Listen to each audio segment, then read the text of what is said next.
Assalamualaikum warahmatullahi wabarakatuh.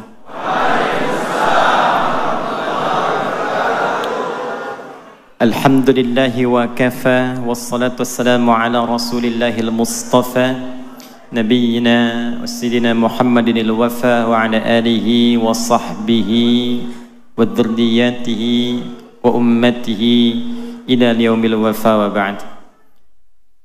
Sehat semuanya? Semoga tanpa kecuali seluruh yang berada di masjid, di areanya, baik di parkiran, dekat jalan, dimanapun, seluruhnya dirahmati dan dicintai oleh Allah Subhanahu wa Ta'ala. Kita hormati, kita muliakan.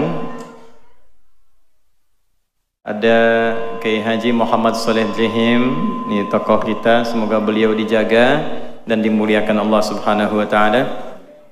Ini saya masih pakai jas, pakai dasi, karena dari pagi tadi bertahap ada wisuda. Karena kami memberikan ijazah menemani Ustadz Muhammad, jadi dengan terpaksa masih pakai dasi ke masjid ini. Insya Allah tidak mengurangi kehusyuan kita ibadah. Ada juga bersama kita saat ini Ketua Majelis Tabligh Pimpinan Pusat Muhammadiyah. Ini ada Ustadz Fatur Rahman Kamal. Di sini ada Ustadz Solihin Fannani di PWM Jatim juga beserta tim. Kita juga dihadiri di sini ada Ustadz Maulid dari mana orangnya? Belum sampai. Ya, beserta seluruh dari unsur yayasan dan masjid tanpa kecuali semuanya. Sekali lagi, semoga kita semua berada dalam satu hadis Nabi sallallahu alaihi wasallam. Dalam satu hadis diriwayatkan di Sunan Ibnu Majah, tersambung sanadnya pada sahabat Abu Darda radhiyallahu taala anhu, dari Nabi sallallahu alaihi wasallam, beliau bersabda, "Man sadaka tariqa yaltamisu fihi ilma, sahhalallahu lahu tariqan ilal jannah, wa innal malaikata la tad'u ajnihataha ridan li talibil ilmi, wa inna talibal ilmi yastaghfiru lahu man fis samawati wa man fil ardi hatta al khitan allati fil bihar, wa innal ulama'a warathatul anbiya'i, wa innal anbiya'a lam yurithu dirhaman wala dinara walakinnahum warathul ilma fahadduhu biwahadin wafir, atau kama qala sallallahu alaihi wasallam." Paham? Tidak. Siapapun, laki-laki perempuan, tua muda, besar kecil, bergelar ataupun tidak, salaka tariqa, yang menempuh perjalanan yang tidak mudah. Ada syari', ada tariq, itu berbeda. Syari' jalan yang luas, jalan yang lebar, jalan yang lapang. Jika menjadi panduan dan sifat disebut syariah. Ada syariat Islam, jalan yang lebar menuju Allah, yang lapang, yang memberikan sifat-sifat ibadah. Karena itu dalam syariat Islam ada salat, karena salat jalan menuju Allah. Supaya tersambung dengan Allah, supaya dapat ridha Allah, maka diberikan jalannya. Kalau punya harta, bagaimana diridhoi oleh Allah? Ada jalannya, ada zakat. Kalau kita ingin mengontrol diri, nafsu, supaya Allah ridha dengan keadaan perilaku kita, ada jalannya, puasa. Kalau ingin dikumpulkan latihan sebagai miniatur kehidupan, supaya sehari, 2 hari, 3 hari, sampai 7 hari sepekan baik, usahanya bagus, pikirannya jernih, dikumpulkan jalannya dalam haji. Itu syariat. Jalannya lebar, lapang. Yang sekiranya belum bisa tahajud, ada duha, lapang sekali. Dari subuh ke zuhur, luas. Zuhur ke asar, lapang. Itu syariat, jalannya syariat. Tapi tariq berbeda. Tidak mudah. Kadang jalannya berliku, kadang macet, kadang rebutan saf, kadang juga mau masuk sudah tertutup. Ya? Tapi semuanya dihitung oleh Allah melalui lisan Rasulullah SAW tanpa kecuali. Jadi tidak membedakan apakah di dalam masjid, di luar masjid, di parkiran, semua yang sudah berjuang datang ke satu tempat. Yaltamisu fihi ilma. Tujuannya satu, untuk mendapatkan tambahan ilmu yang mendekatkan dia dengan Allah. Bukan ilmu biasa. Mendapatkan tambahan ilmu yang dengan itu membuat dia semakin dekat dengan Allah. Tujuannya betul-betul itu. Ya. Jadi kalaupun terpaksa harus ngangkat handphone memvideo, supaya ingat ada ilmu yang mendekatkan diri dengan Allah. Sahalallahu lahu tariqan ilal jannah.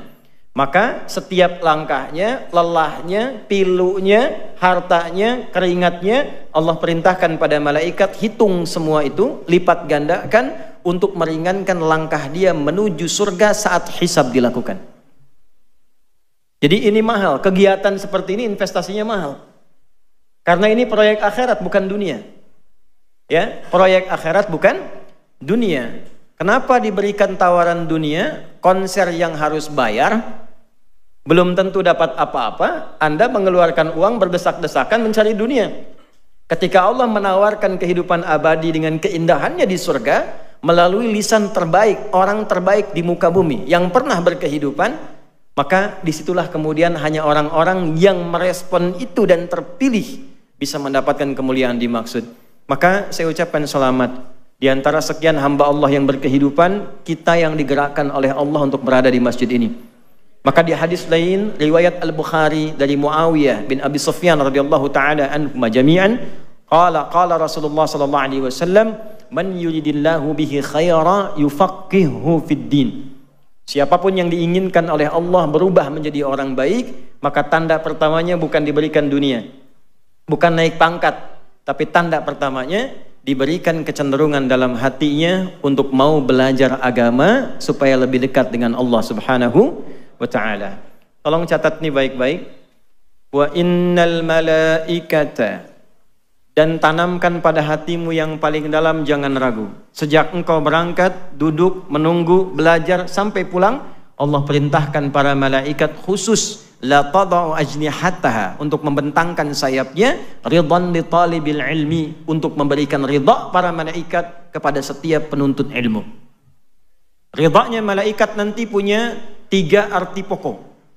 1, al-istighfar li tullabil ilmi, permohonan ampunan kepada Allah bagi para penuntut ilmu. Karena itu para ulama terdahulu, kalau ada orang konsultasi ingin taubatnya cepat diterima oleh Allah, di antaranya diberikan 2. 1, tingkatkan bakti pada ibu. Yang kedua, diminta cari majlis ilmu. Oleh karena itu viral kisah seseorang yang kelak narasi ini diabadikan menjadi turunnya wahyu Quran surah keempat An-Nisa di ayat ke-100. Seorang pernah bunuh 100 orang, genap 100 orang. Dia mabuk, dia kerjakan maksiat, tiba-tiba ingin tobat. Konsultasi oleh seorang kiai diarahkan, kamu pergilah ke kiai fulan untuk membimbing. Nah, ini sunnah. Tidak bisa semua kiai itu menguasai segala bidang. Karena itu saling mereferensikan. Yang ini ahli hadis, orang ingin belajar tafsir, referensikan, belajar pada kiai fulan. Ya, jangan dicegah, jangan dikondisikan pada satu pihak sehingga ketika ini keliru ada yang membenarkan. Maka diarahkan pada kiai dimaksud, berangkat dia. Saat berangkat itu dengan niat ingin berubah, ini man salaka tariqa, ingin berubah dengan niat yang sangat kuat. Di perjalanan maut datang menjemput, belum sampai ke majelis ilmu. Tsumma yudrikul maut, tiba-tiba maut datang, baru lebih sejengkal dari perjalanan itu. Jadi kalau jaraknya 100 meter, dia baru 50 meter plus 1 jengkal. Belum sampai ke tujuan. Tapi karena di jalannya, tapak kakinya dia niatkan untuk mendapatkan ampunan Allah, dia istighfar di jalannya, itulah kalimat pertama yang menggugurkan seluruh dosa-dosanya. Dihapuskan dosanya, lebih sejengkalnya menjadi amalan baru bagi dia. Maka taubatnya diterima, dosanya digugurkan, dan dengan amalan sejengkal dimasukkan ke dalam surga Allah Subhanahu wa ta'ala. Wa may yuhajir fi sabilillah yajid fil ardi maraghaman katsiran wa sa'ah. Wa may yakhruj min baitihi muhajiran ila Allah wa rasulih thumma yudrikul maut faqad waqa'a ajruhu 'ala Allah.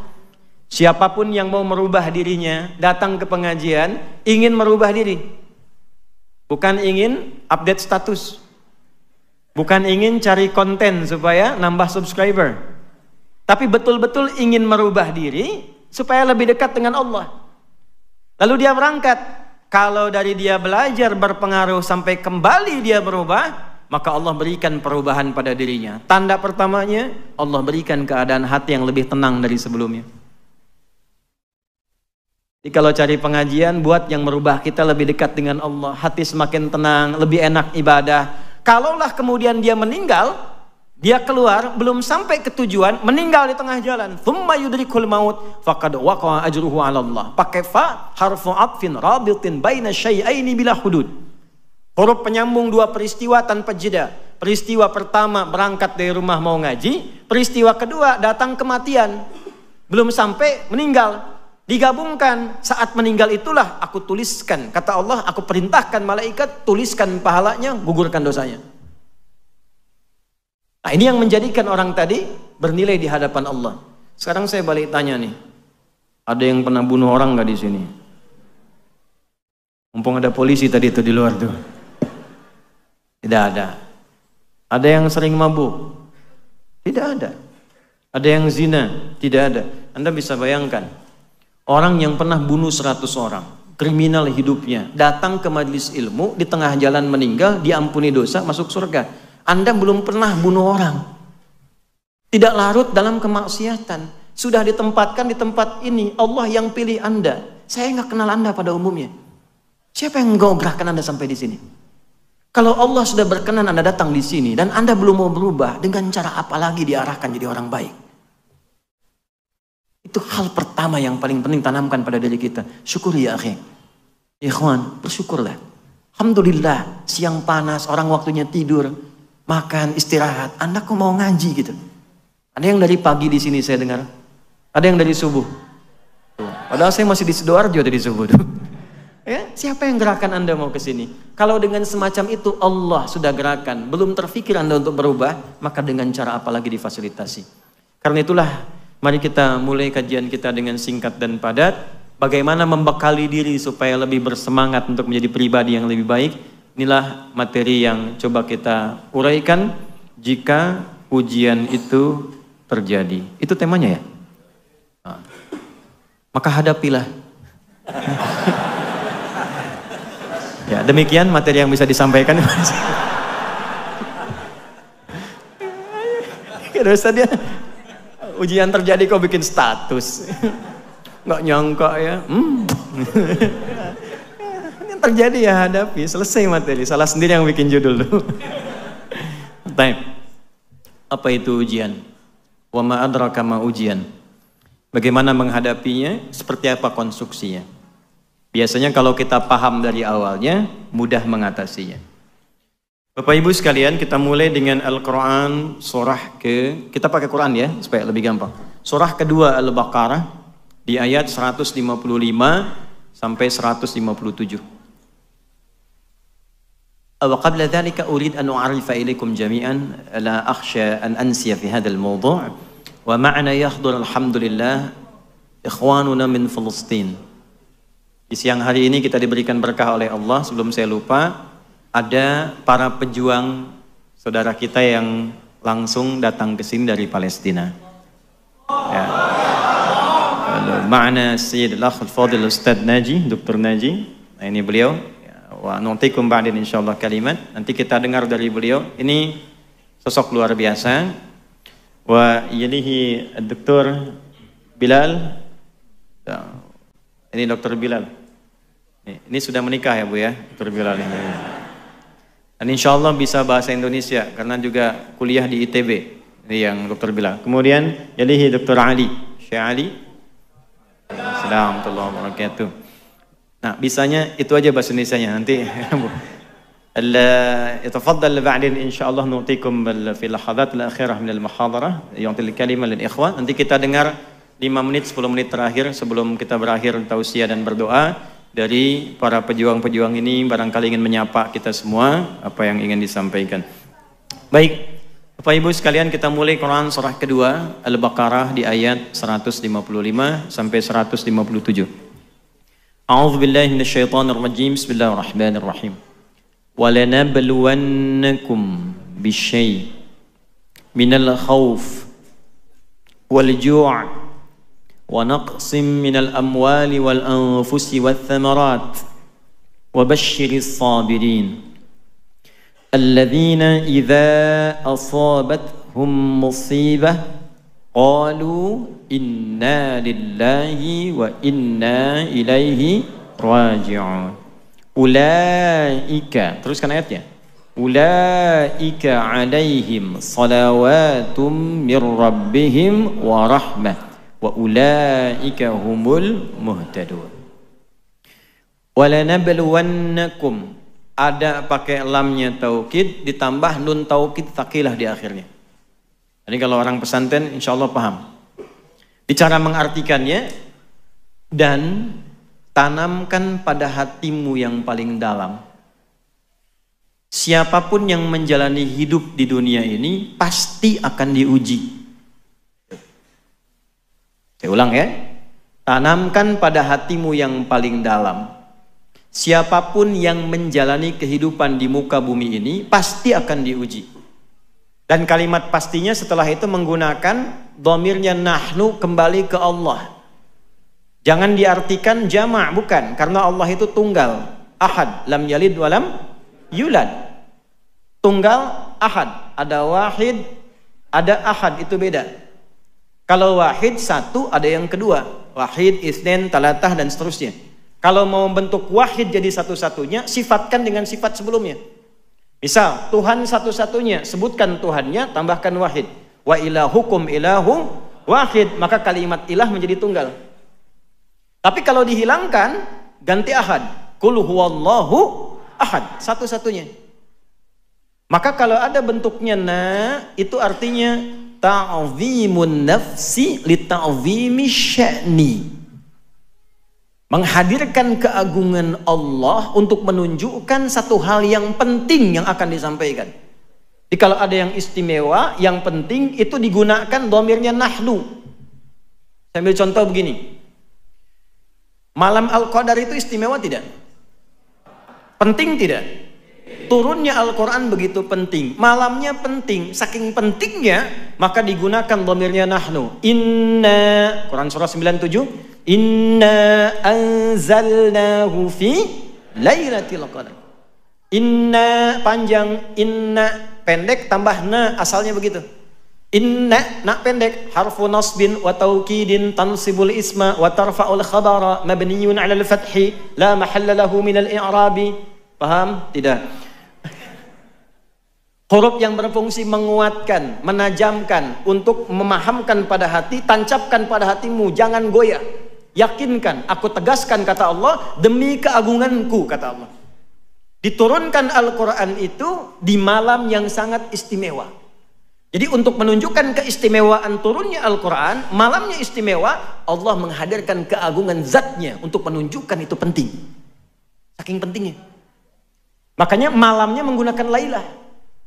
Jadi ada lail, ada lailah, itu berbeda. Kalau lail waktunya dari ba'da isya sampai menjelang fajar. Lail, sahar, fajar. Tapi kalau kita bicara pakai ta, itu istimewa. Lailah, ada yang istimewa di malam itu. Lail, malamnya. Jamaknya layali. Lala, lili, lela, layali, malam. Ibu leli, ibu malam-malam. Balik. Walanabluwannakum, dan demi keagungan zatku kata Allah, aku informasikan, jangan sampai ragu, setiap kalian yang hidup menjalani kehidupan di bumi ini pasti akan diuji. Nah, jadi persamaan pertama ini tolong dibayangkan saja ya, biasanya suka saya tulis tapi karena kita agak padat jadi dibayangkan. Yang hidup pasti diuji. Pengertian terbaliknya begini, pengertian terbaliknya. Fokus baik-baik. Semua orang yang hidup pasti menghadapi ujian. Pengertian terbaliknya, yang tidak diuji, yang tidak ingin hidup. Hanya orang yang sudah meninggal yang tidak diuji. Tuh. Kalau masih hidup, pasti diuji.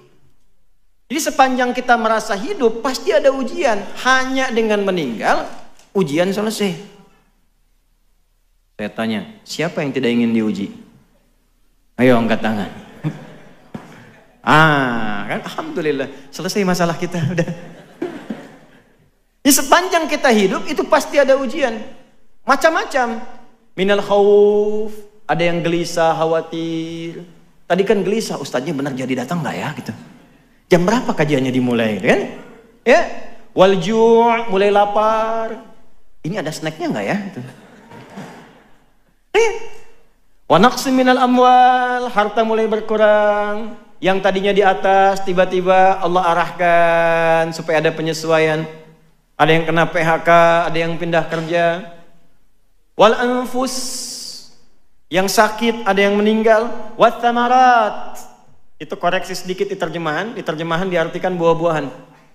Saya agak kurang sepakat karena kalau cuma buah-buahan, tukang sayur nggak diuji. Ya, itu pakai balaghah bacanya, pakai kiasan. Maksudnya apa? Kalau nanam buah itu kan kita nanam benihnya dulu, dirawat tumbuh, jadi pohon, jadi buah, baru dipetik. Ada yang sudah kerja keras demikian, besok mau panen, malam diambil orang. Anda yang ikut tender, hasilnya diambil orang. Anda yang usaha, hasilnya diambil orang.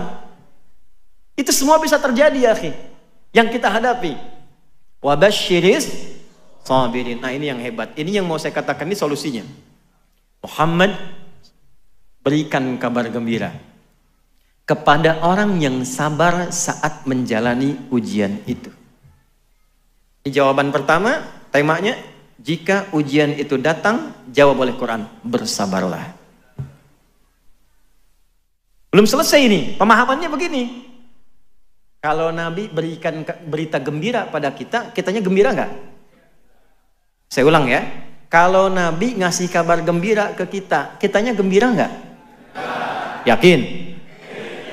Baik. Kalau gembira, berarti nggak boleh ada keluhan.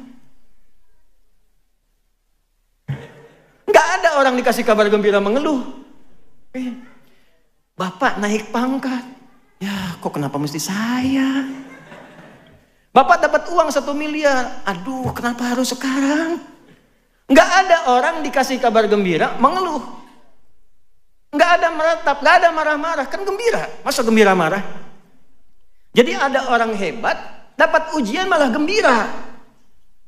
Itu gimana cara memahaminya tuh? Diuji malah gembira. Normalnya dalam tanda petik yang belum paham ilmu, diuji itu biasanya sedih. Biasanya berusaha untuk nunggu waktu, kapan semua ini akan selesai. Kenapa mesti saya ya Allah? Ya memang kamu. Ini beda, ini ada ilmunya. Kok bisa diuji tapi malah gembira? Terima kasih ya Allah, menitipkan ujiannya kepada saya bukan pada yang lain. Nah ilmunya seperti apa? Kita teruskan dulu. Alladzina idza asabathum musibah qalu inna lillahi wa inna ilaihi raji'un. Perhatikan, ketika menyampaikan konsep ujian pakai kum, tuh penting sampai diingatkan, wung ya, hati-hati nih, perhatikan. Kalau di luar sudah pakai serino belum fokus juga dengan cara apa lagi tuh? Fokus. Ketika objeknya kemudian dihadirkan, siapa orang-orang yang bisa sabar itu? Lihat, walanabluwannakum, kum. Kita semua dikhitab nih, nggak ada satupun. Tapi ketika dimasukkan pada golongan orang hebat yang bisa senang menghadapi ujian, dibentuk lagi komunitas yang baru, orang-orang khusus, bukan orang biasa. Biasanya orang sedih, yang ini malah senang. Siapa orang ini? Ditawarkan oleh Allah. Anda mau masuk gak pada golongan itu? Maka dirubah kalimatnya menjadi alladzina, disebutkan sebanyak 1080 kali dalam Al-Quran. Bentuknya ini isim mausul, konjungsi, bentuknya jama. Bisa laki-laki, perempuan, besar, kecil, lintas gelar sosial. Jadi kita diajak oleh Allah. Ya, jadi nggak terbatas pada kiai saja. Kiai nggak tahu ilmunya sedih juga. Bukan terbatas pada ustadz saja, tidak. Kita semua ditawarkan, mau nggak punya gaya hidup yang menghadapi apapun senang. Di sini senang, di sana, di mana-mana Bukan hatinya aja, pikirannya senang, fisiknya senang, gitu, semua nyaman. Maka apa yang kemudian kita lakukan? Orang-orang hebat ini terbuka tawarannya ialah orang yang idza asabathum. Idza ketemu fi'il madhi maknanya mudhari'. Idz ketemu mudhari maknanya madhi. Idza ketemu past tense maknanya present. Continuous future. Ya.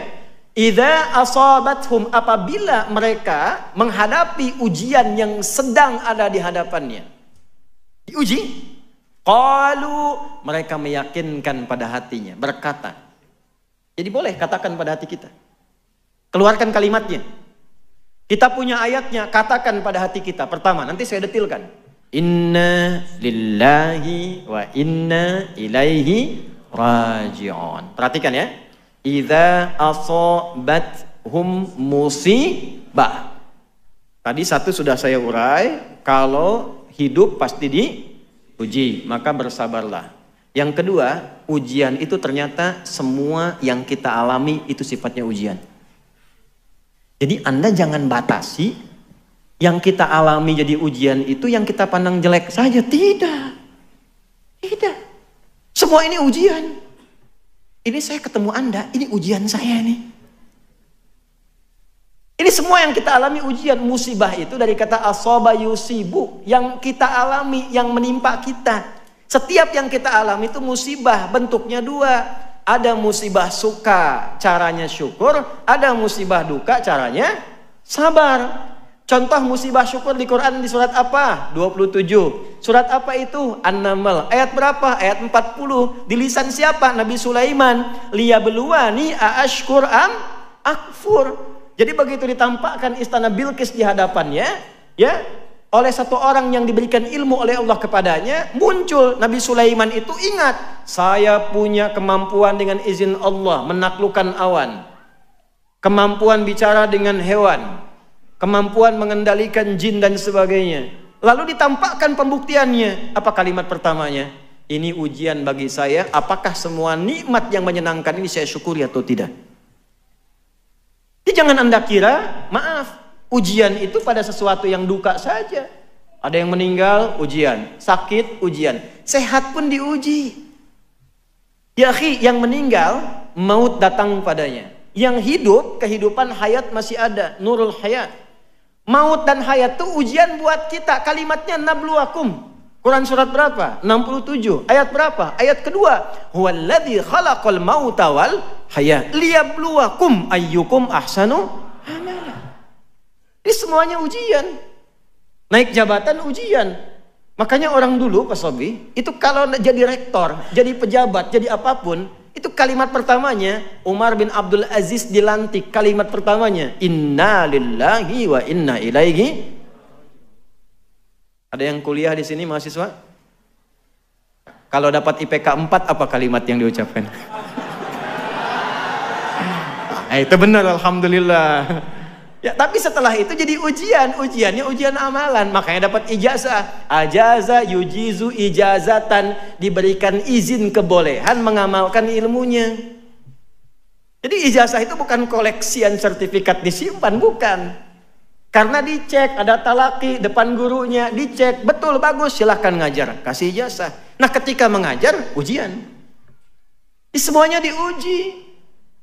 Anda kesini pakai kendaraan, mobil, motor, macam-macam, itu ujian. Dihisab nanti tuh. Betul, dihisab itu. Makanya kalau Allah uji dengan benda apapun, pakai ibadah dulu. Dikasih Ferrari, subuhan dulu. Pakai ke masjid. Jadi pas dihisab ringan. Ini saya ikuti tuh pola itu tuh. Jadi kalau ada apapun Allah titipkan, saya ada baju nih. Dihadiahkan oleh Allah lewat tangan tertentu. Saya pakai sholat dulu tuh. Pakai sholat dulu. Jadi kalau dihisab enak. Ya, di hidayat dari mana engkau dapatkan? Ya Allah, engkau maha tahu dengan segalanya. Si fulan memberikan hadiah dengan izinmu. Kemana engkau gunakan? Ya Allah, dipakai sholat. Gampang. Bajunya dikonfirmasi benar. Ya Allah, saya dipakai sholat di Masjid Nurul Hayat, Masjid As-Salam dan sebagainya. Nah, ini bikin sepekan sebelum acara. Dijahit di tempat bagus, dapat baju baru, dipakai kondangan. Salah? Tidak. Cuma dihisab. Tidak salah. Pulang dari sini, Ibu ya, Bu. Nah, ibu pulang dari sini, nanti buka pintu lemari baju, cek satu-satu, mana yang belum pernah dipakai ibadah. Antum sama itu. Ya, sendal, motor, mobil itu ditanya. Nah, itu ujian. Ya, jika ujian itu terjadi, nah kan, maka bermuhasabahlah. Satukan sabar, kedua muhasabah. Jadi jangan pahami dan batasi persempit ujian itu pada aspek duka saja. Begitu meninggal, innalillahi. Hidup pun innalillah. Karena kalimatnya hidup kita itu diuji oleh Allah, meninggal pun kita kembali kepada siapa? Nah, ini konsep yang kedua dulu. Sampai sini dulu. Kalau sudah paham ini, maka semua netral. Ajaban li amril mu'min. Ujian tuh. Sungguh mengagumkan perkara orang beriman itu. Apabila ditimpa sukacita syakara, dia bersyukur caranya. Apabila ditimpa duka cita sabara, dia bersabar. Jadi bagi orang beriman semua netral. Ada uang, alhamdulillah. Belum ada uang, ujian, sama. Makan gak makan asal syukur. Kumpul aja. Syukur kita, syukur alhamdulillah, alhamdulillah. Itu ya kalimat itu mahal sekali, nggak bisa dibeli itu. Kalimat syukur itu nggak bisa dibeli. Itu hanya bisa dilatih dengan kemuliaan-kemuliaan.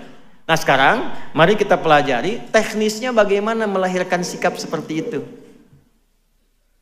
Bagaimana supaya saat mendapat ujian, kita punya satu kemampuan yang dibimbing oleh Al-Quran, supaya bisa menerima itu dengan kebahagiaan. Nah sekarang kita mulai dari ujian sabar dulu, karena biasanya ini yang paling tidak mudah dilalui. Pekerjaan tadinya lancar tiba-tiba hilang, ya kan? Sakit, cicilan belum lunas, dikejar pinjol, dan turunan-turunan lainnya. Yuk kita pindah teknisnya. Bagaimana teknisnya sabar, bagaimana teknisnya kita mengarahkan ini kembali kepada Allah. Satu, Quran surah kedua, ini kita detilkan. Di ayat 286.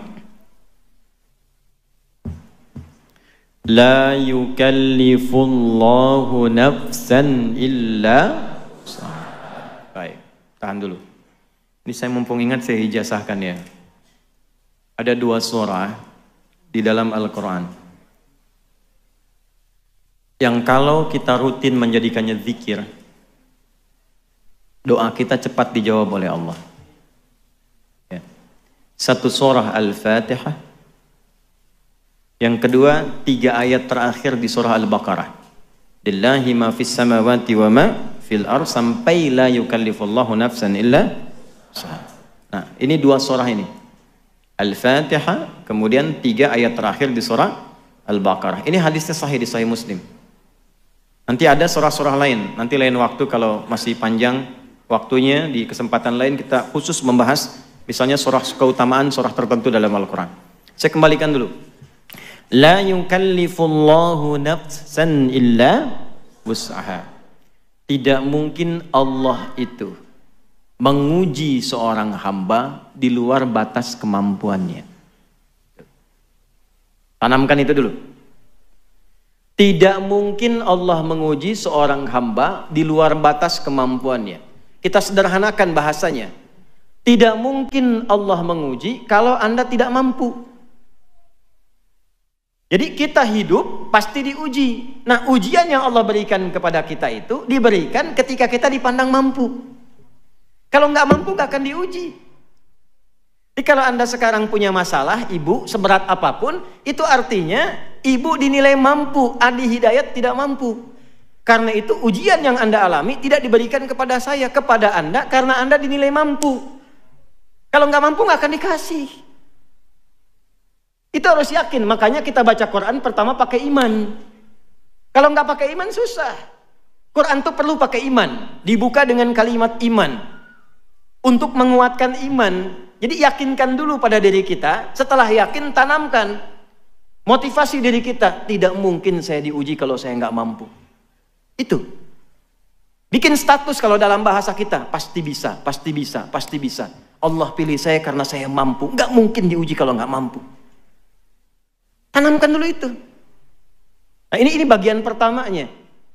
Dan kalau Allah percaya, Anda nggak boleh ragu. Yang nitipkan Allah bukan saya, bukan yang lain. Ini bagian satu. Ya, jadi apapun yang kita alami dalam hidup, kalau sudah ditakdirkan kita menjalani itu, artinya kita mampu menyelesaikannya. 1. 2, pindah sebentar. Suka berdoa nggak? Hah? Suka. Kan biasanya pengen sukses ya, pengen lancar ya, pengen baik ya. Apa tandanya doa Anda akan dijawab? 1 juta. Hah? Benar, 1 juta tuh. Tolong catat tuh. Ya. Kalau Anda sabar 2 detik aja, jadi 5 juta tuh. Cuman tercatatnya kan 1 juta. Mas, yang ini mas ya. Apa tandanya bahwa doa Anda akan dijawab? Diberi ujian. Itu tandanya. Nih, saya kasih tahu sebentar. Ini saya baru ikut wisuda tadi nih, ya. Ini rektornya nih Pak Sobi nih, ketua SDIK-nya. Bagaimana tandanya seseorang itu bisa diwisuda? SD pengen naik ke SMP, SMP pengen ke SMA. Bagaimana caranya bisa naik? Diuji dulu. Kalau nggak ikut ujian, dia nggak akan naik kelas. Nggak mungkin tiba-tiba wisuda, tak pernah ujian. Pasti disoal. Kenapa harus diuji? Supaya diketahui kadar kemampuannya sebelum dia naik ke SMP, ilmunya dipandang telah tepat, mampu menjalani semua kegiatan di SMP. Bisa ngelola nggak? Bisa ikut pelajaran nggak? Bisa nyelesaikan nggak? Maka ujian itu berfungsi menguatkan siswa tadi, sehingga ketika dipandang kuat, siap dia menjalani kehidupan berikutnya.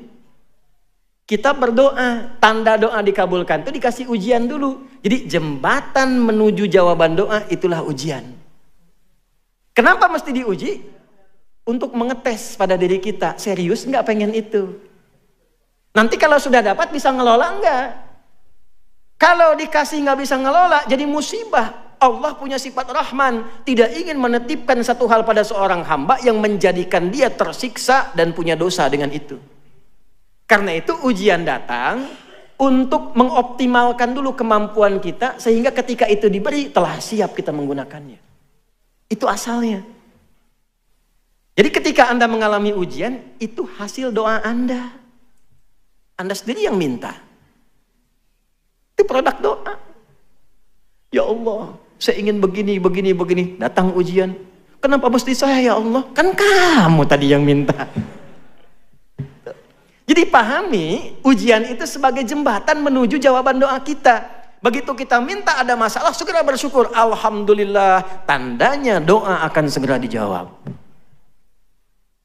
Ya Allah, saya ingin berkhidmat untuk Al-Quran. Saya mencintai Quran ya Allah. Ikhtiar saya. Saya pengen lulus ya Allah di kampus yang bisa mengajarkan saya Quran, fikih dengan baik. Ikut kita daurah dari Madinah, bahkan sejak kelas 2 SMA saya belajar kurikulumnya itu. Begitu lulus langsung dikasih rekomendasi oleh orang yang di Timur Tengah, ada tanda tangannya, langsung diterima. Tiba-tiba begitu sudah disampaikan, siap di ACC, udah tanda tangan, boom, bom Bali terjadi. Dan kita berdoa pada Allah semoga tidak pernah terjadi yang demikian. Hati-hati ya, kalau aliran mengajak pada yang tidak benar segera tinggalkan. Ya, dulu pernah ada di Sarinah di Jalan Tamrin itu bom meledak. Buar. Saya di Lampung itu Ustaz ditanya, jemaah acungkan tangan Ustaz, apakah bom di Jalan Tamrin termasuk jihad fisabilillah? Saya bilang, Mas, jihad fisabilillah itu jihad di jalan Allah, bukan di Jalan Tamrin. Balik lagi. Bom meledak. Alih-alih ke Madinah, ke Ciputat.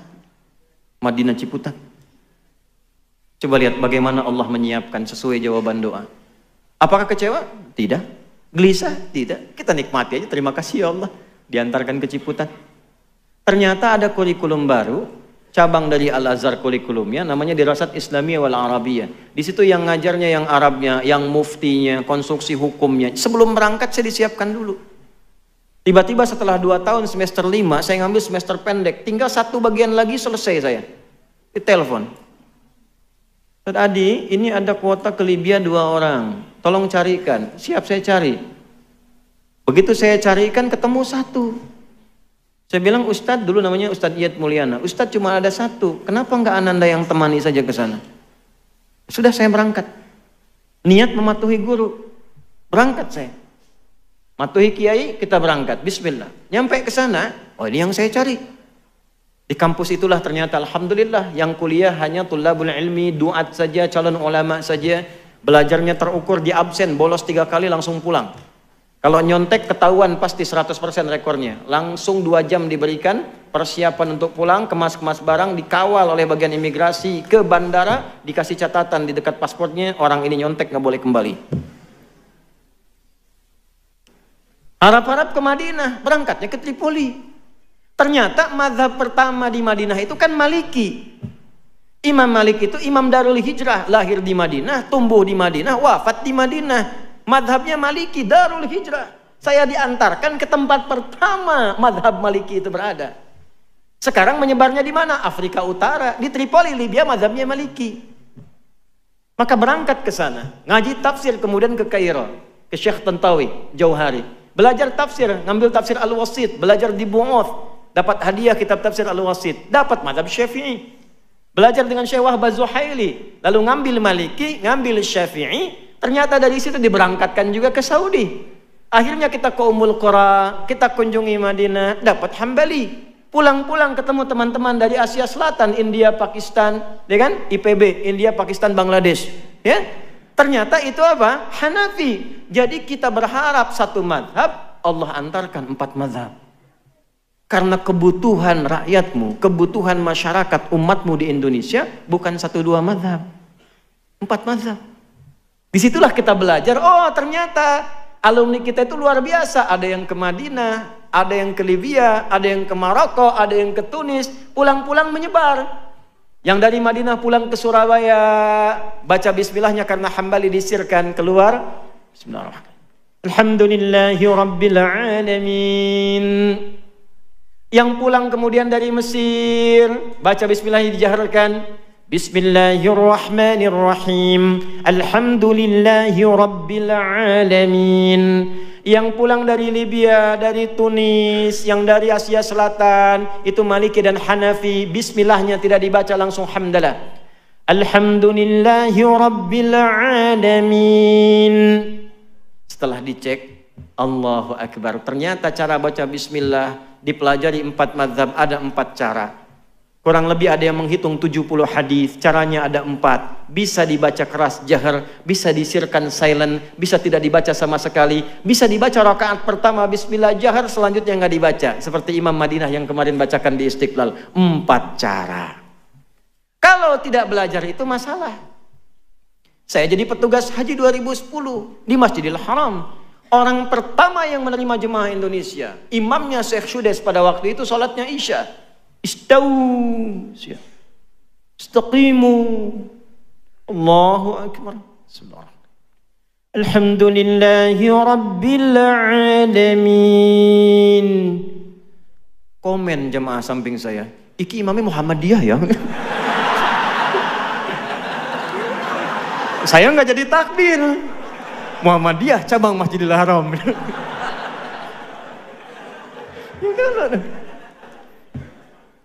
Nah itu jadi penting. Ketika ilmu itu ada, punya keyakinan, kenapa saya diberangkatkan itu? Oh saya baru paham, ini maksudnya. Jadi jangan sampai terjadi perpecahan karena masalah-masalah kecil. Ini kunut, Allahumma hdina fiman hadait, NU nih. Enggak kunut, Muhammadiyah nih. Zaman Nabi Muhammadiyah belum ada, NU belum ada, yang kunut ada dalilnya, yang tidak kunut ada dalilnya, yang salah yang tidak sholat subuh. Sehingga jangan sampai terjadi, kalau sudah paham ilmunya, tahu hadisnya, yang biasa nggak kunut tiba-tiba imamnya kunut. Kata Syekh Utsaimin, aminkan walaupun dia tidak kunut. Allahumma hdina fiman hadait, amin. Kalau nggak tahu ilmu bahaya. Allahumma hdina fiman hadait, bid'ah. Repot. Yang biasa kunut datang ke masjid, di masjid itu enggak kunut. Jangan dipaksa kunut. Ikuti Innama ju'ilal imamu liyutamma bihi. Imam dijadikan untuk diikuti. Faqiraatul imam qiraatul ma'mum. Bacaan imam sudah mencakup makmum. Kalau sudah sami'allahu liman hamida rabbana walakal hamd, tidak kunut dia, langsung sujud, ikut sujud. Sudah salam, salam, tidak perlu sujud sahwi. Itu gambaran. Kalau seperti itu paham. Inilah hikmahnya. Oh, saya paham kenapa saya diberangkatkan ke sini. Mengerti kita. 1, 2, 3 persoalan. Jadi akhirnya pelan-pelan kita terangkan, kita buka. Walaupun kadang resikonya juga bid'ah juga nanti. Ya. Kenapa? Kita pahami, oh mungkin belum sampai bacaannya. Sampai di situ. Itulah tasanuh. Nah ujian juga begitu. Anda bisa beda-beda. Semua orang beda. Cuman substansinya sama. Diuji. Pebisnis diuji. Udah jualan pagi sampai malam belum ada yang beli. Ulama juga begitu, sekolah jauh-jauh, begitu pengajian gak ada yang datang. Bisa terjadi, semuanya sama, tapi singkatnya ujian. Tidak mungkin diuji kalau tidak mampu. Bikin catatan dari sekarang. Kalau Anda mengalami ujian, alhamdulillah, saya dinilai mampu oleh Allah. Tulis. Tapi jangan terlalu GR bikin status. Memang cuma saya yang mampu, yang lain tidak. Terima kasih ya Allah. Ada kerjaan tuh. Belum selesai sampai situ, karena ujiannya akan dijalani. Nah kemudian bagaimana prakteknya? Sudah ada itu, ada semangat. Maka pindah ke Quran surah Al-Insyirah. Surah 94. Alam nashrah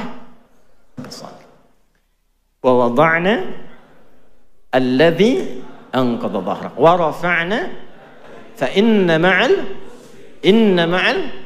fa idza wa ila. Apa artinya insyirah? Lapangan. Bagus. Kalau nggak ada hadiahnya semua pengen jawab cepat tuh. Memang luar biasa. Insyirah itu sesuatu yang lapang dan luas, lebar. Kenapa surat ini muncul?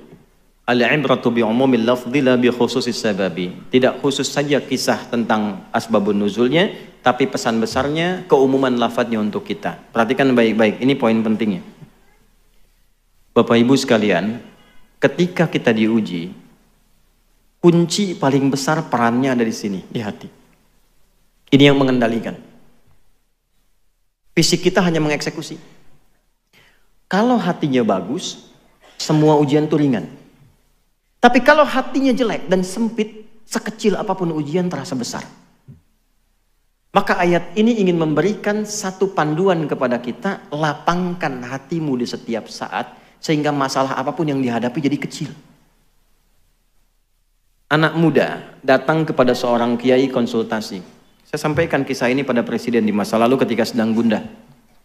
Dan ikut tausiah saya sampaikan, alhamdulillah setelah itu cerah. Fadilah Quran. Datang seorang anak muda ke seorang kiai, kusut wajahnya. Dia ingin mengadukan masalah. Dibawalah oleh kiai itu ke satu danau yang lapang. Kiainya bawa gelas, bawa garam. Jadi yang satu bawa gelas, satu bawa garam, satu genggaman. Sudah tiba di samping, kata kiai itu, coba ambil air dari danau itu, ambil. Lalu diisi oleh kiai itu dengan setengah genggam dari garam. Minum. Oh itu asin, minum dulu. Begitu diminum betul asin. Dia muntahkan airnya. Lalu yang kedua, sisa setengah garam itu dilemparkan oleh kiai tadi ke danau tadi. Yang airnya segar. Sekarang ambil lagi yang baru. Diambil, minum. Bagaimana rasanya? Segar. Itulah keadaan hatimu. Kalau hatimu hanya sesempit cawan ini, maka masalah kecil pun akan terasa besar, seperti garam sedikit pun terasa asin. Tapi kalau engkau lapangkan hatimu seluas danau ini, maka yang besar akan terasa kecil, yang hilang pun, yang kecil pun hilang begitu saja. Nah sekarang bacakan ayatnya. Alam nashrah laka sadrak. Hei, tolong tempatkan ayat itu kepada diri kita. Walaupun konteksnya waktu itu ke Nabi Muhammad. Bawa ke dalam diri kita. Misal, Asep ada di sini? Ada. Doni? Cecep, Firman, ada semua ya, ganti yang nggak ada. Ini pasti nggak ada nih. Suneo, pasti nggak ada ya. Misal Suneo nih diuji. Katakan pada hatinya, alam nashrah laka sadrak. Hei Suneo. Udah, jangan ketawa dulu. Ganti saya aja deh, Adi. Hei Adi Hidayat. Bukankah aku sudah buat hatimu lapang? Kenapa engkau kecilkan? Aku sudah ciptakan hatimu itu luas untuk menghadapi setiap masalah. Kenapa engkau jadikan kecil sehingga engkau tidak mudah menghadapi masalah? Ya akhi, hati kita ini diciptakan oleh Allah walaupun kecil, isinya lapang. Untuk apa? Memudahkan semua masalah dihadapi. Bahasa bebasnya begini, saya sudah lapangkan, kenapa engkau sempitkan?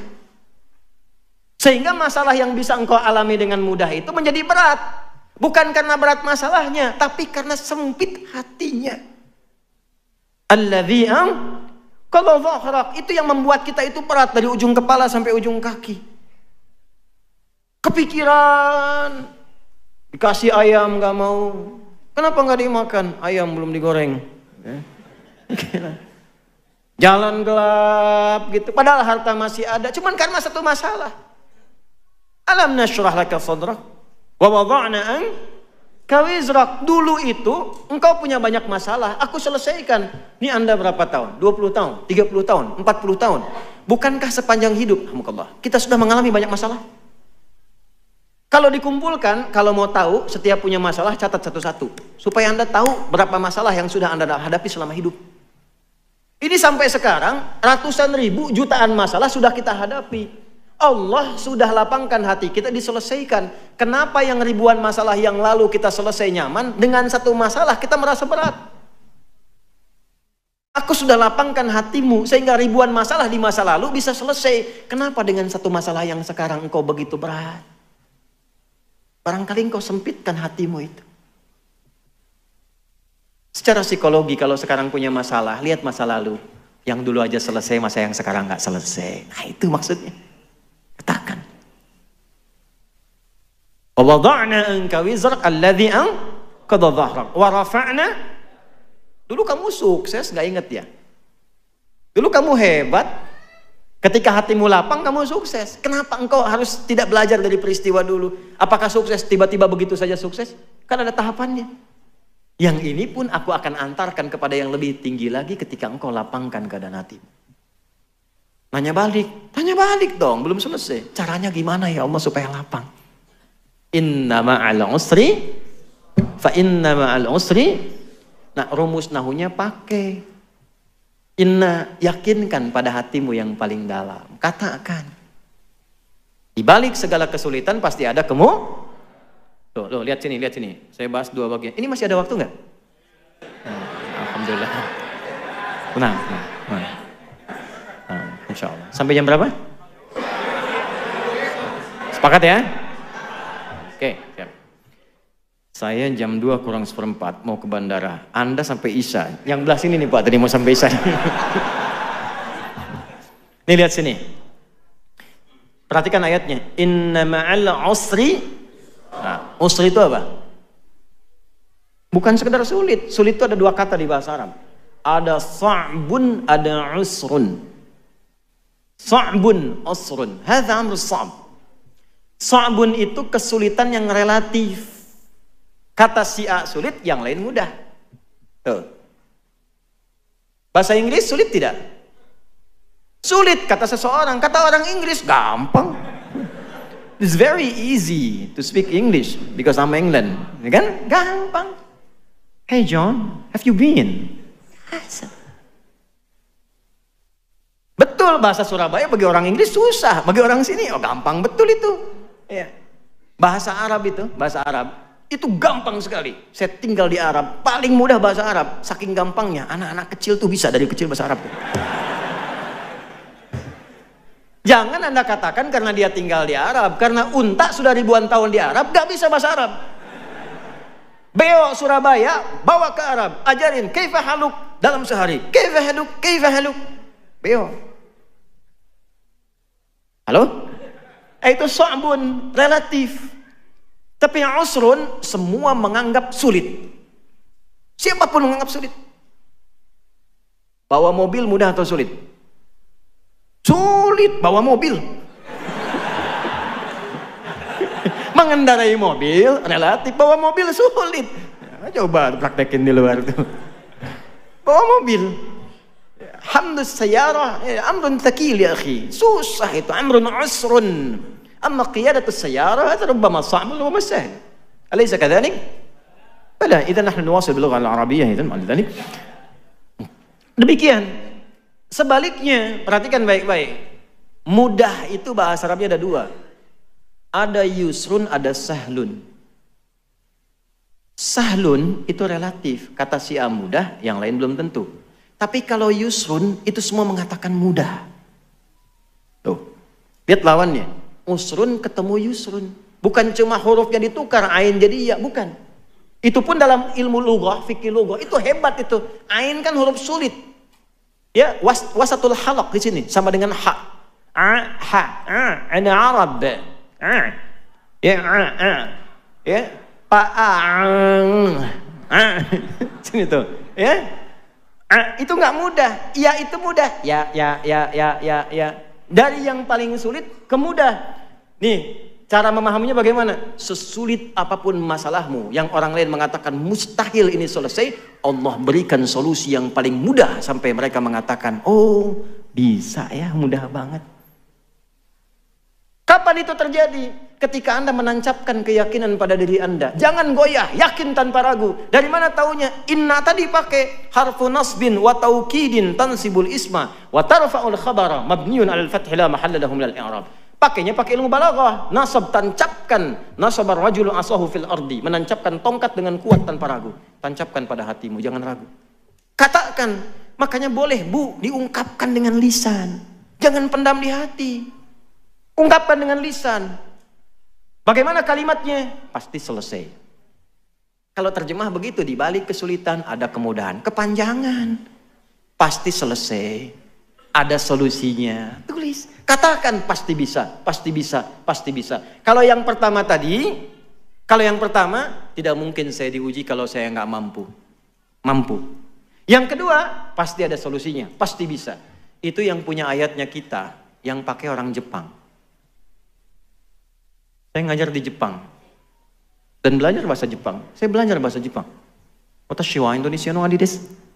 Saya Adi dari Indonesia. Ya, kami buka sekolah di Saitama. Ada sekolah Islam pertama di Jepang dari TK sampai SMA, itu kurikulumnya dari kami. Mau dibuka November nanti, tanggal 10, Hari Pahlawan. Yang mau saya katakan, di Jepang anak TK itu mempraktekkan makna ayat ini. Jadi kalau mereka sudah mau belajar, mengatakan, bisa, kami bisa, kami bisa, kami bisa. Ini kalau generasi tahun 80-90-an, dulu tahun 95-96, itu ada acara namanya Benteng Takeshi. Ya, seangkatan dengan Dragon Ball kan? Ya, Susuke Watanabe yang baru meninggal kemarin tuh, ya. Baik. Saya hafal saya itu. Nonton enggak? Itu kalau mau menaklukkan Benteng Takeshi, dia kan dimodifikasi tank begitu kan? Terus lewat kan, reporter sampingnya mengatakan, "Kamu bisa, kamu bisa, kamu bisa." Tuh ayatnya dipakai.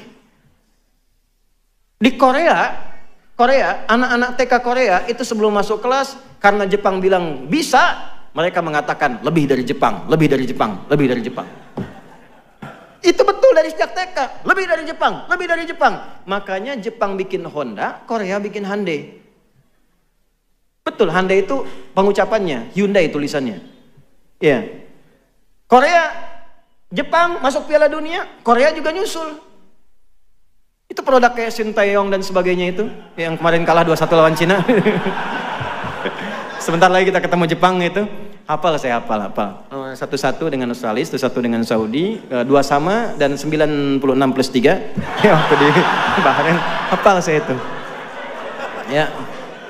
Karena line up-nya kurang bagus waktu di Cina, mungkin persiapan Jepang yang turun pertama ya tidak seperti yang sebelumnya, maka kalah 2-1. Saya hafal, nonton enggak? Betul, saya nggak nonton saya, cuma saya senang baca. Senang baca, lihat supaya aktual dalam dakwanya. Sir Alex Ferguson baru dipecat, saya tahu. Anda belum tentu tahu tuh. Sir Alex Ferguson tuh duta MU untuk global. Kemarin baru dipecat karena gajinya kemahalan. 33 juta itu pound setahun, kemahalan. Dipecat beliau, kemudian Eric Cantona marah tuh kemarin tuh. Apa saya? Nonton? Enggak. Kenapa ke situ? Balik lagi ya. Nah, katakan pada diri kita itu, saya mampu, saya bisa, ini pasti selesai. Katakan. Supaya termotivasi.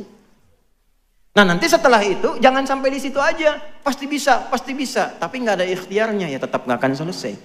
Fa'idha faraghta. Nah, mitigasi masalahnya apa sih sebetulnya? Kenapa ini sulit sekali? Apa masalahnya? Apakah masalah fisikal, intelektual, atau spiritual? Ini kok kerja susah sekali, melamar sudah kemana-mana. Tolak lagi, coba dicek. Mungkin bukan kurang pintar. Mungkin bukan kurang muter, kurang usaha. Mungkin kurang dekat sama Allah. Sehingga nanti paham hikmah. Ini ya, Nik saya kasih rahasia di masjid ini. Ini sudah 4 rahasia saya kasih. Ini buat masjid ini saja. Tapi tolong jagain di antara kita ya. Shh. Rizki itu. Kedengaran? Tidak bisa jawab. Kedengaran? Tidak bisa jawab. Rizki itu. Hukumnya. Kalau kita bergerak. Itu tercatat untuk dikeluarkan. Rizki itu, kalau kita bergerak, hukumnya tercatat untuk diberikan, keluarkan. Ingat baik-baik itu. Jadi tidak ada yang sia-sia dalam ikhtiar kita mencari rizki. Kalau kita bergerak, itu dihitung. Perkara diberikannya kapan, nanti Allah sesuaikan dengan maslahat kita. Makanya kenapa sering Anda ikhtiar, nggak dapat-dapat, begitu dapat agak lama jadi banyak. Itu akumulasi dari awal sampai hari itu. Itu rumus. Itu ada rumusnya di Quran surah ke-51. Di ayat ke-22, wa fis samai rizqukum wa ma tu'adun. Dan di langit rizkimu telah ditetapkan dan dijanjikan akan diberikan. Kapan janji itu diberikan? Ketika Anda ikhtiar. Kalau kita ikhtiar itu keluar dengan apapun caranya. Ini kan cuma penyebutan tuh beda. Si fulan pejabat, si fulan pedagang, itu kan nama manusia, perbedaan saja. Intinya rizkinya diberikan. Itu sudah hukum. Jangankan manusia, hewan pun kalau mengikuti hukum ikhtiar diberikan. Dan kadang-kadang gak masuk akal. Ya, karena masuk ke iman, untuk penanda iman, bukan cuma ke akal. Saya tanya nih untuk membuktikan.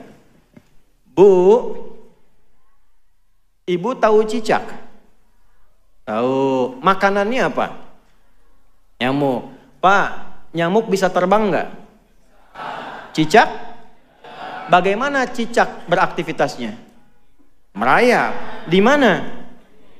Masukkan ke dalam logika. Makhluk cicak merayap, makanannya terbang. Yang mau makan nggak punya sayap. Masuk logika nggak?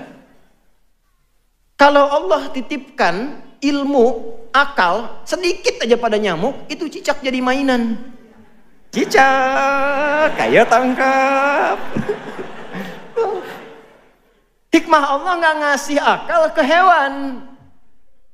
Tapi perhatikan nih, cicak tuh cuma diperintah merayap. Walaupun di dinding, itu pun kadang diam-diam. Kita diajarin orang tua kita kan, cicak di diam-diam, datang. Perhatikan, bukan cicak mendatangi nyamuk, nyamuk mendatangi cicak. Kapan nyamuk datang ke cicak? Kalau cicaknya merayap. Sekalipun diam-diam. Kalau cicaknya nggak mau merayap, tak akan datang nyamuknya. Cicak-cicak di dinding, diam-diam merayap. Cak, merayap. Merayap dia walaupun diam-diam. Datang seekor nyamuk, nyamuk didatangkan oleh Allah kepada cicak. Kalau cicaknya mau merayap, sekalipun diam, ya. Datang seekor nyamuk. Selanjutnya, silahkan tuh. Itu ikhtiar. Faida, kita punya ayatnya. Malu sama cicak? Malu. Kita punya ayatnya, cicak yang praktekkan.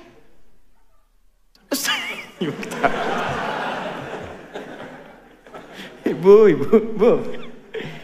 Terus ngejek lagi.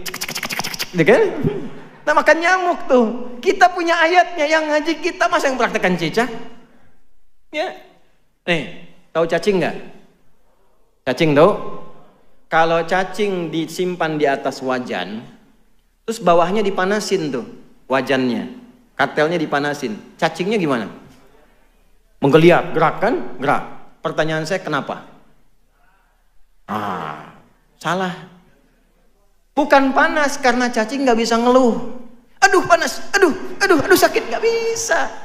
Karena nggak banyak ngeluh, dia langsung cari solusi, bergerak, berikhtiar, cari tempat yang membuat dia lebih dingin.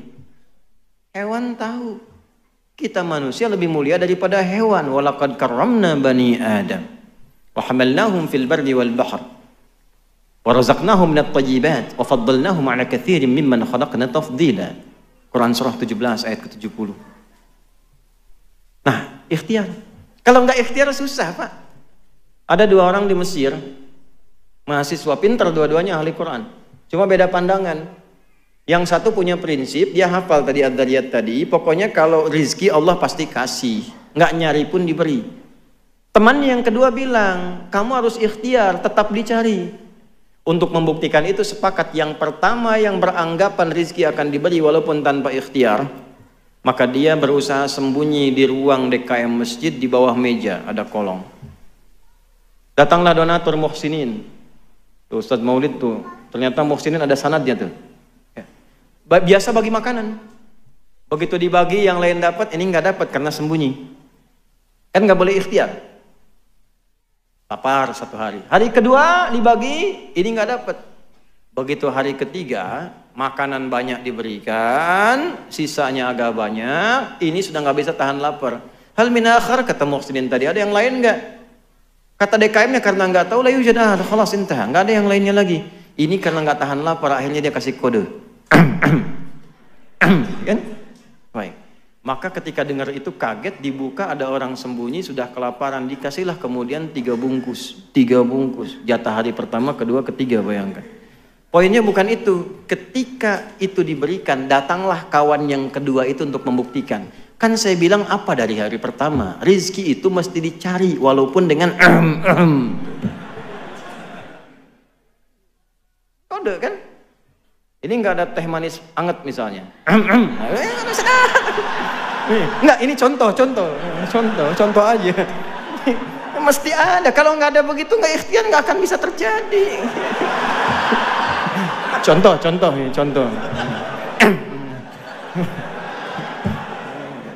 Nah, itu. Jadi jika musibah terjadi, ya biarkan terjadi, ya terjadilah. Kalau nggak datang juga ya musibah. Gitu. Nah, jadi itu kita hadapi saja, hadapi yang tenang, yang baik, itu saja, nggak banyak. Ya, jadi satu, yakinkan pada diri kita bahwa musibah itu anugerah. Ya, untuk menguji kita, meningkatkan amal soleh kita. Menguji itu maksudnya memberikan kemampuan lebih pada kita, sehingga ketika jawaban doa diberi, kita punya kemampuan mengelolanya. Kayak saya tadi mau ke Libya, oleh Allah disekolahkan dulu di Ciputa, 2 tahun dididik, cara memahami hukum begini, semuanya pakai bahasa Arab, cara presentasi begini, sehingga ketika sampai kemudian ke Tripoli, saya bisa menyesuaikan. Saya datang sepekan kemudian ujian, Pak, nggak mudah, sampai tangan saya bengkak yang gini tuh. Ujiannya begini, soalnya cuma 3, tapi 1 itu bisa 5 lembar. Ada dosen luar biasa, mutasyaddid killer. Setiap mau jawab mesti nulis Asmaul Husna 99 dengan maknanya, dengan hadisnya, dengan tafsirnya, baru jawab soalnya. Itu kalau sudah mata pelajaran akidah itu, ini bengkak ini. Sepekan. Tapi dapat mumtaz saya. Mumtaz ma'asyaraf itu. Fadilahnya apa? Yang tadi disiapkan dulu. Kalaulah tidak disiapkan dulu tadi, nggak mungkin kemudian bisa mendapatkan tambahan bekal pengetahuan. Seperti itu memahaminya. Kalau belum dapat, ya bukan karena belum jodoh, tapi saya disiapkan ke arah yang lebih baik. Ya, kalau lamaran ternyata ditolak, bukan ini yang terbaik untuk saya. Allah siapkan lebih baik daripada yang ini. Saya tunjukkan padamu setelah saya menikah nanti. Nah, gitu. Selalu ada hikmahnya. Ya, tapi ikhtiar yang terbaik. Quran disiapkan. Sekarang kan musim Quran tuh. Ya, kan sekarang lamaran itu banyak menggunakan syarat hafalan Quran tuh. Saya beberapa kali jadi saksi nikah, khatib khutbah nikah, itu beberapa meminta pada calonnya untuk bacakan Quran.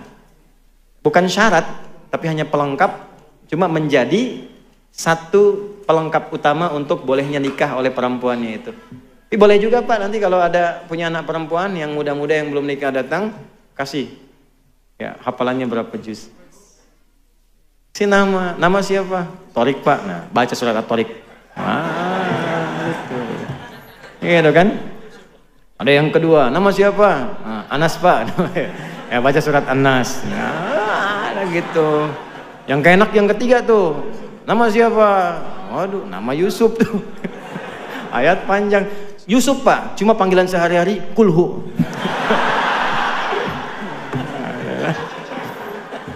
Ya itu ya yang kita kaji hari ini. Amanat saya 2. 1, jaga sholat. Saya mohon kalau bisa saling mendoakan, upayakan tahajud. Ya, kalau sholat 5 waktu nggak usah ditanya, itu standar. Tahajud itu luar biasa fadilahnya. Kalau bisa jangan tinggal kalau masih mampu menunaikannya. Berusaha walaupun sunnah hukumnya. Yang kedua, Quran. Saya mohon Quran, jadi ahli Quran. Jadi ahli Quran. Sehari baca Quran. Baca ya, baca Quran. Mau tidur baca dulu. Mau berangkat 1 lembar aja, suami istri 1 halaman sebelum tidur sama anak-anak baca. Insya Allah teduh ke hati. Walladzi anzala as-sakinata fi qulubil mu'minin liyazdadu imanan ma'a imanihim. Di rumah tangga pengen sakinah, kuncinya iman, jalurnya Quran. Orang yang rajin mengkaji Quran, baca Quran, insya Allah dijaga oleh Allah kehidupan rumah tangganya dan jasadnya dijaga ketika dia meninggal. Ya, saya juga sama Bu. Ini jangan dikira saya dari pagi itu belum berhenti sampai sekarang. Silakan tanya sama bapak-bapak ini. Tapi yang mau saya katakan, saya masuk mobil saya ngaji, jalan saya ngaji saya, murojaah. Ngaji Pak. Ke pesawat saya naik ngaji, nunggu ngaji. Cuman kan nggak harus pengumuman, saya mau ngaji dulu ya, nggak begitu. Ngaji aja biasa. Murojaah, tanamkan lagi. Tapi ke hatinya enak, tenang. Ya, lihat antum walaupun banyak masalah kan tenang gitu. Alhamdulillah. Ya, sekarang kita dengar wa nastami ala mada 5 daqaiq lil ikhwah min Palestina.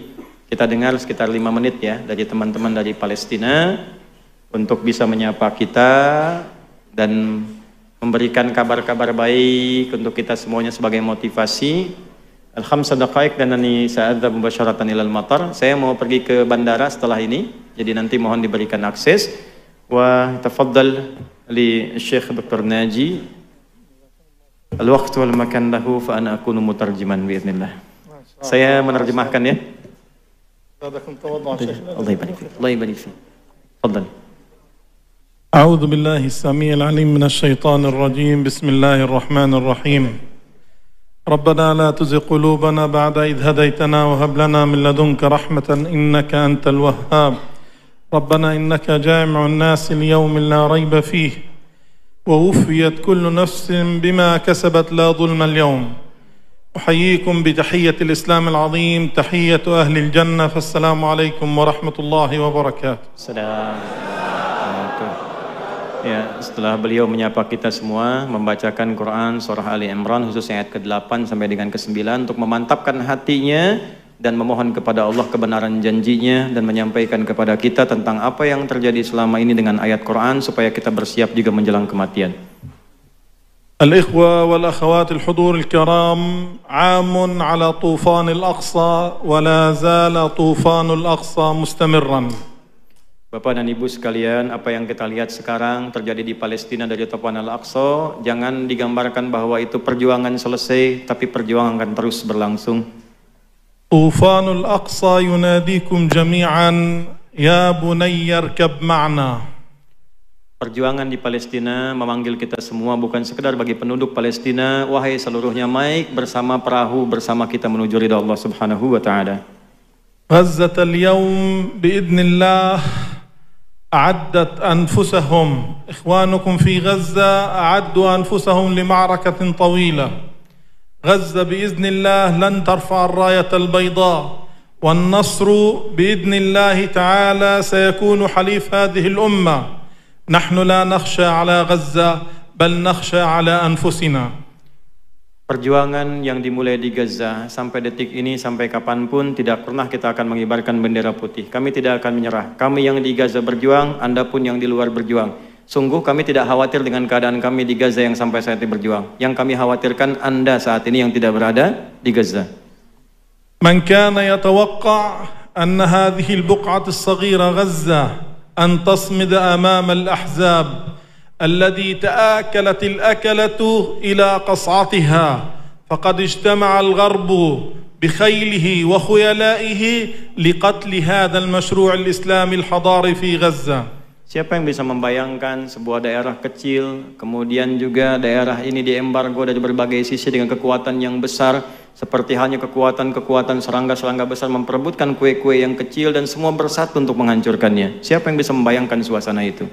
ولذلك جئنا لأهلنا في أندونيسيا نقول وإن استنصروكم في الدين فعليكم النصر واجب النصرة فرض عين على كل مسلم ومسلمة ما كان الله ليذر المؤمنين على ما أنتم عليه حتى يميز الخبيث من الطيب.